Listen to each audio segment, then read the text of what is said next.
ہوش اڑا دینے والے ٹوٹکے۔ سوتے وقت الٹا کبھی مت سوئیں، نہیں تو یادداشت کمزور ہو جائے گی۔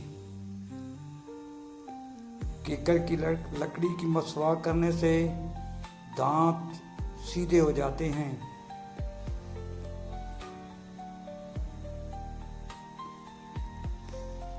اگر پیشاب کرتے وقت جلن محسوس ہو تو پیشاب کرنے سے پہلے تھوڑا ٹھنڈا پانی پی لیا کریں۔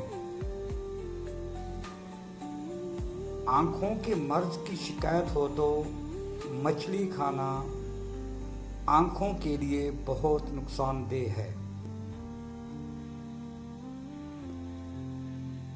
ایک کیلا روزانہ کھانے سے ہڈیاں مضبوط ہوتی ہیں۔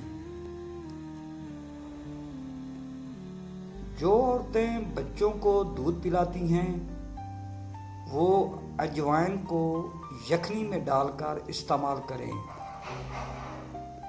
دودھ کی مقدار بڑھے گی اور بچے کا پیٹ ٹھیک رہے گا۔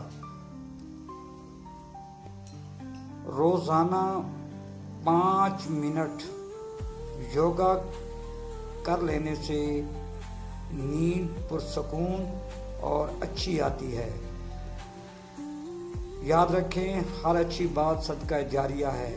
اگر ویڈیو اچھی لگے تو کسی نہ کسی کے ساتھ شیئر ضرور کریں۔ شکریہ۔